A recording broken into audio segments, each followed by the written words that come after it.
নমস্কার, সুরমাস কিচেন সহজ বাঙালি রান্নায় আমরা বেশ অনেক দিন পরে খুব সহজ একটা বাঙালি রান্না, কিন্তু এটা আমার মা ঠাকুমা দিদিমার রেসিপি নয়।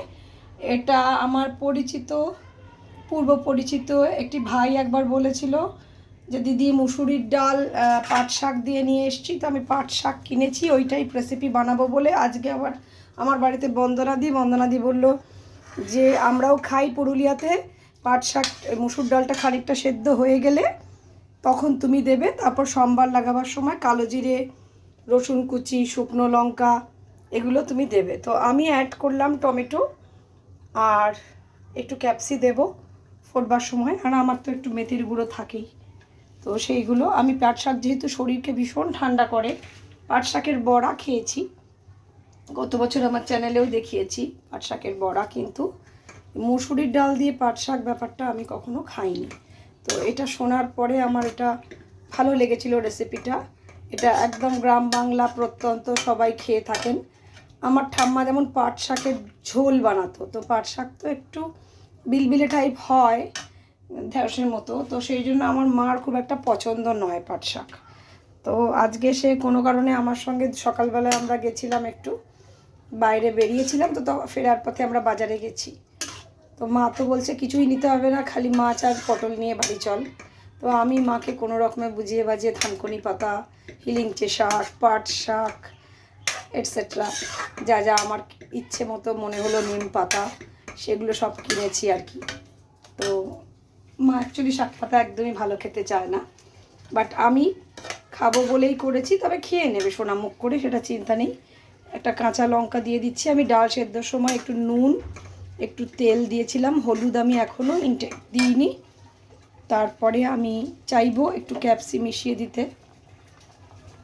আর পুরো টমেটোটা আমি দেবো না। বন্দনাদি অবশ্য টমেটো ক্যাপসি দেয় না, তাই জন্য আমি চেষ্টা করলাম একটু অন্যরকম করতে। তো টমেটো আর ক্যাপসিতেও একটা ফ্লেভার আসবে নিশ্চয়ই ডালটার। তো পাট শাকটা একটু সেদ্ধ হোক।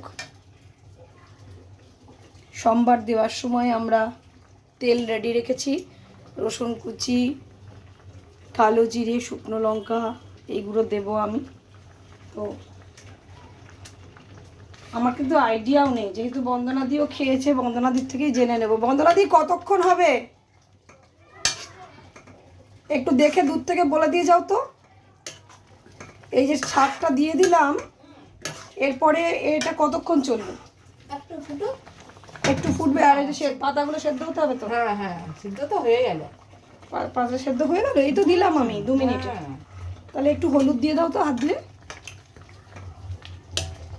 তো অনেকের কাছে অনেক রেসিপি আমরা শিখি, তো সুরমাস কিচেন অনেক দিন পরে আসতে পেরে ভালো লাগছে। বেশ কিছুদিন আমি সুরমাস কিচেনে আসতে পারিনি। যারাই আছেন, যেটুকু সাবস্ক্রাইবার আমার আছে, যারাই আমার গ্রেটার ফ্যামিলিতে পড়েন, তাদের জন্য কিছু নিয়ে আসতে পারলে আমার ভালো লাগে। অল্প তো না, আমি এটা ডাল সেদ্ধর সময় খালি একটু নুন দিয়েছিলাম, তাহলে একটু সুগার ফ্রি দিয়ে দাও অল্প করে। তো আমরা পাট শাকটা কথা বলতে বলতে সেদ্ধ হয়ে যাচ্ছে। আসলে শাক ডাল দুটোই ভালো জিনিস, একবারে খাওয়া হয়ে যায়। কাঁচা লঙ্কা একটু বেশি করে দিয়েছি, আগে সেদ্ধর সময়ও দিয়েছি। হ্যাঁ, সুগার ফ্রি অ্যাড করে দিল বন্দনা দিয়ে, একটু হলুদ অ্যাড করে দিল। এইবারে ডাল সেদ্ধটাতে আমি একটু তেল আর নুন দিয়ে করেছিলাম। আমার মনে হয় আস্তে আস্তে একটু পাতাটা সেদ্ধ হয়ে গেলেই আমরা সম্বার করে দেবো। পাট শাক সেদ্ধ হতে মনে হয় না বেশিক্ষণ লাগে, উনি তো বলছেন চটপট হয়ে যায়। তো আমি যেহেতু একটুখানি টমেটো আর ক্যাপসি অ্যাড করেছি, আমি একটু টাইম নেব। তো পাট শাকের ডাল আমাদের আজকে রেসিপিতে আমের ডাল, হ্যাঁ আমের টক আছে, আমের ডাল নেই। আমের টক, পাট শাকের ডাল এইসব আছে, আর আমি চিংড়ি পেয়েছিলাম, তারপর উচ্ছে তো থাকেই রোজকার। এইসব আমাদের রেসিপিতে আজকে খাবার দাবার। তো এইসব রোববারে খেতে ভালো লাগে, একটু অন্য রকমের খাবার। সবসময় মাছ মাংস তো ভালো লাগে না, এই গরমে ভীষণ স্কর্চিং হিট। পাট শাক নাকি ভীষণ ভালোভাবে হিট রেজিস্ট্যান্ট। তো আপনারা পাট শাকের বড়া চালের গুঁড়ো দিয়ে করে খেতে পারেন, বা পাট শাকের ঝোল ঠাম্মার মতো, যেরকম আমার ঠাম্মা বোধহয় 5 ফোড়ন দিয়ে বানাতেন, তো সেই পাট সবজি টবজি দিয়ে পাট শাকের একটা ঝোল, কিন্তু এটা ওই বিলবিলে হয়, একটু ঢ্যাঁড়সের মতো, ওইরকম মা খেতে ভালোবাসে না। তো পাট শাকের বড়া বা এই ডালটা আমি করলাম। তো এই ডালটা দিয়ে আশা করি মা খেতে চাইবে। তো আমার মনে হচ্ছে পাট শাকের পাতাগুলো একটু একটু একটু একটু করে সেদ্ধ হয়ে মিশে গেল। ডালটা আমি আজকে কড়াইতে সেদ্ধ করেছি। আমাদের বাড়িতে জেনারেলি সেদ্ধ হয় প্রেশার কুকারে অ্যাজ ইউজুয়াল, গ্যাস বাঁচানো। কিন্তু আজকে বন্দনাদি বললো যে এটা তোমরা একদমই কড়াইতে করো, তাহলে টেস্টটা খুব ভালো পাবে। তো আমার সমস্ত টেস্ট করানো হয়ে গেছে। এইবারে আমি তেলটা গরম করব। দিদি তোমার খাওয়া হলে খালি একটু সম্বারটা দিয়ে দেবে, হ্যাঁ। তেলটা গরম করব, করে টমেটো বাদে আর সবটুকুই দিয়ে দেবো। এটা থাক, কখনো আবার রান্না ইউজ করে দেবো, একদমই ফেলার পক্ষপাতী আমি নই। ভীষণ গরম। বাবার ছোটোবেলায় ছড়া লেখা ছিল আমার জন্য, আমাকে বিভিন্ন জিনিস শেখাতে। তার মধ্যে বাবা একটা কবিতা লিখেছিল, গরম পড়েছে ভাই ভীষণ গরম, দিনগুলো আর নেই তেমন নরম, গরম এড়াতে চাই আম পোড়া শরবত, খেয়ে দে চলো ভাই উঠে পড়ি পর্বত। তো আমাকে শেখাবার জন্য হোয়াট ইজ পর্বত, তারপরে হোয়াট ইজ শরবত, বা এরম ব্যাপারটাকে বোঝাবার জন্য। আমি যখন ওই 3-4 বছর বয়স, বাবা এরকমভাবে কবিতা ছোট ছোট ছোট ছোট লিখতো আর ছড়া। তারপরে অজগর আসছে তেরের জায়গায়, অমর মানুষ হতে চায়, আতে আনন্দ লোকে যেতে চায়, ইতে ইমন রাগে গান গায়, তারপরে হর্ষতে ঈদ, দীর্ঘইতে ঈদের চাঁদ দেখা হলে, হর্ষতে উদরপুরে খাওয়া চলে, তারপরেতে উর্বর জমিতে ফসল ভালো হলে। তো এরমভাবে বাবা লিখতো। বা কলকারখানা, কলকারখানা বাড়ছে বলে, খদ্দতের আলো দেখতে হলে, খদ্দত মানে জোনাকি, গ্রামে গঞ্জে যেতে হয়, ঘুটঘুটে অন্ধকারেই মোকে ব্যাঙে পায়। এরকম মজা করে করে বাবা আমার জন্য লিখেছিল।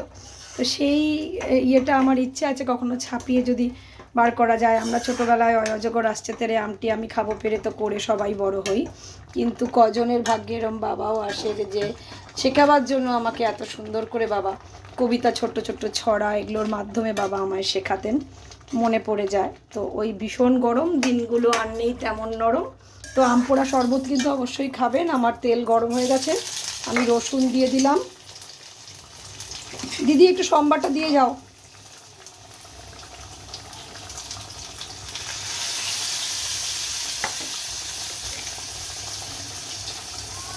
তো পাট শাকের ডাল এই গরমকালকে কমব্যাট করার জন্য একটা এইজ ওল্ড রেসিপি, সেই জন্য আমি আমার চ্যানেলে দেখালাম।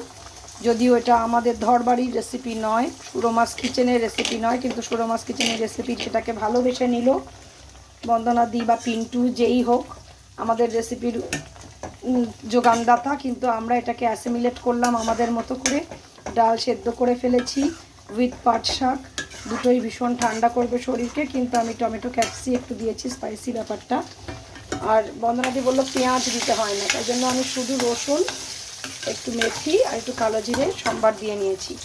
তো এবার উনি একটু ঢেলে দিক ব্যাপারটা, হ্যাঁ, তাহলে সম্বারটা হয়ে যাবে।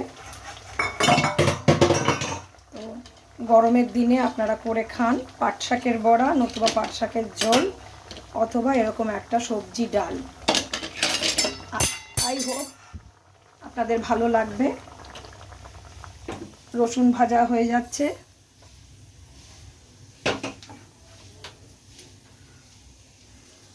ও ওইটার মধ্যে দিয়ে দিলে, তাহলে একটা কাজ করো না, ওইটাকে একটু তুলে দাও, ধুয়ে দাও। এতে কি কাঁচা সর্ষের তেল দেয় দিদি? আর দেখ একটুখানি ধুয়ে দাও হাতাটা, বলে একটু তুলে দাও, ওই ধারটা তুলে দিতে পারি, তেল ছাড়া নাই। তো হ্যাঁ, নুন দেওয়া আছে, সুগার ফ্রি দিয়েছি, হলুদ ছিল, এই যে সম্বার দিয়ে দিয়েছি। আমার মনে হয় একটু কাঁচা সর্ষের তেল দাও তো। তোমরা ঘি দাও কি এর মধ্যে? না, আমরা কিছু দিই ভাই, আর দাও না কিছু, তাহলে আমার একটু কাঁচা সর্ষের তেল দাও। সেদ্ধ ডালের মতোই তো হলো, একটু কাঁচা সর্ষের তেল অ্যাড করো, ব্যাস। Thank you. একজন সহায়তা ছাড়া তো আমরা জীবনে চলতে পারি না। দিদি আমাকে এখন আপাতত সহায়তার জন্য আছে আমার সাথে। আর পিয়ারানির জন্য এখনও আমার মন খারাপ হয়, কিন্তু জীবন সবাইকে ধরে রাখতে পারে না, এটাই জীবনের নিয়ম। তো ভালোবাসার জনকেও ছেড়ে যেতে হয়, ছেড়ে দিতে হয়। ভালো থাকবেন সবাই। সুন্দর করে আমি একটা পাঁচ শাকের ডাল রান্না করলাম, একটু কাঁচা তেল দিয়েছি, সোমবারে বন্দনা দিয়ে যেটা রকম শিখিয়েছে, শুকনো লঙ্কা, কালো জিরে, রসুন দিয়ে আমি সোমবারটা করে দিতে বললাম। তো টমেটো আর ক্যাপসি দেওয়া আছে, শুকনো লঙ্কা, কাঁচা লঙ্কা আছে, নুন, হলুদ, মিষ্টি আছে। তো আই হোপ এটা একটা সুন্দর রান্না, যেটা আপনারা খেয়ে দেখবেন, আমাকে কমেন্ট করে জানাবেন। আর সুস্থ থাকবেন, ভালো থাকবেন। নতুনত্ব রান্না। Thank you for watching us. Please don't violate our copyright, our intellectual property right. Please do like, share, subscribe us. Please help us to survive.